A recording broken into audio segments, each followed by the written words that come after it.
You know the headlines. Hunter's laptop, foreign business deals, impeachment threats. But what if all of that is just scratching the surface? What if there's a vast iceberg of facts, rumors, investigations, and unanswered questions lurking under the waterline? Dive with me through what's known and what remains murky. And with that, my friends, welcome to another episode of What if Gore got elected instead of George Walker Bush? How were we protected from the coronavirus? What about 9/11? Who founded the KKK? Why Hayes instead of Tilden? Did all of them get away? You gotta ask history. You wanna ask history. We have to ask history. Guys, let us ask history. You gotta ask history. You wanna ask history. We have to ask history. Guys, let us ask history.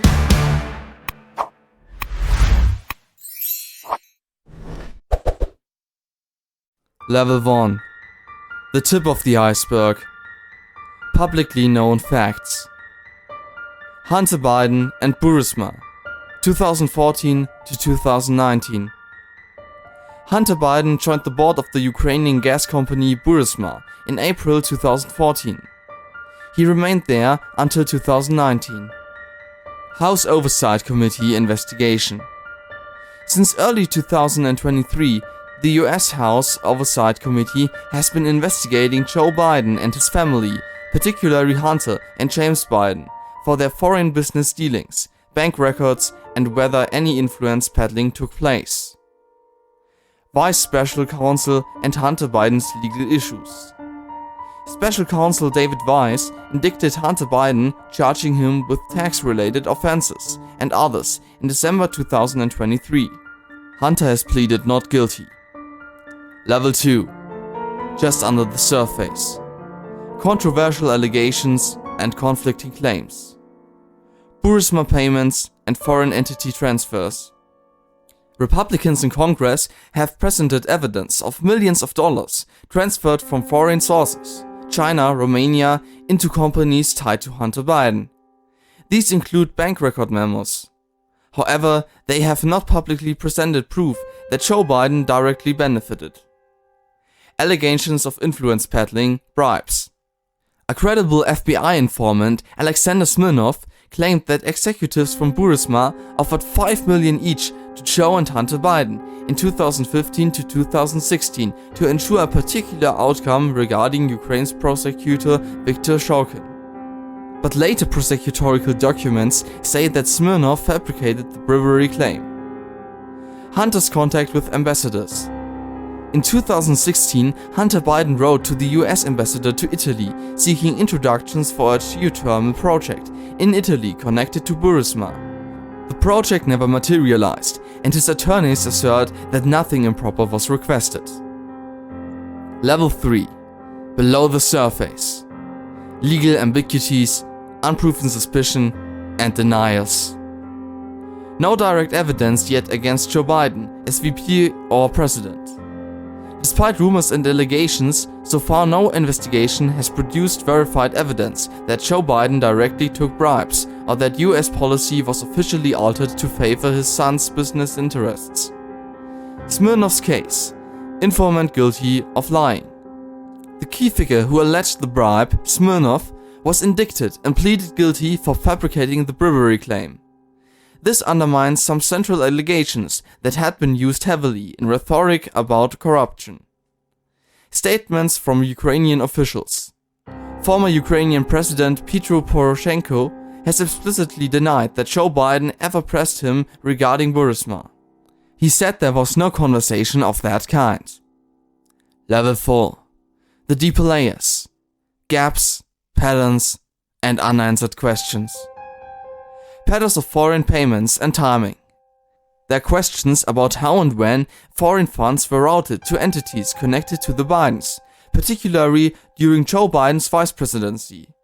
Critics argue that even if there was no proof of wrongdoing, the appearance of conflicts of interest is strong. big guy references, and nicknames. Some of the allegations rest on phrases said to be codenames or nicknames like Big Guy, though there's no verified link demonstrating that Joe Biden used or benefited under that nickname in business dealings. These remain speculative. Transparency and oversight weaknesses. Many of the financial transactions, business arrangements, and foreign deals involving Hunter Biden and the extended Biden family have limited public disclosure or oversight. There are still documents and records under subpoena or in private hands. Level 5. The Abyss. Theories, possible consequences, and far-reaching implications. Potential abuse of policy power versus perception. Even without proven direct misconduct, there's concern about how US foreign policy toward Ukraine or how persecutions of foreign corruption might be perceived if a vice president's son is sitting on the board of a company under investigation. This raises ethical, if not always legal issues. Political weaponization and disinformation risks. Some allegations have been shown to be false or exaggerated, including the Smirnoff Brewery claim. At the same time, misinformation and partisan narratives amplify unverified claims. The line between legitimate oversight and political warfare is blurry. What might still be hidden? There could be more documents, communication records, or financial transactions that remain undisclosed. Some witnesses might be unwilling. Evidence might be sealed. These are areas where further digging, legal, journalistic, could change the picture. Final thoughts. What we've mapped out is just one version of the Biden iceberg. The facts include proven legal cases, documented financial ties, and undeniable association through family and business. But the deeper we dive, the more things slip into uncertainty. Unverified claims, possible conflicts of interest, and unanswered questions. It's not always about what is proven beyond reasonable doubt, but about the ethical boundaries and expectations we have for those in high office, especially when family ties intersect with global business. What do you think? Write your opinion and version of the iceberg in the comments below. Please be polite and kind. If you want to know how deep the Trump iceberg is, click on the video on the left. Thanks for watching.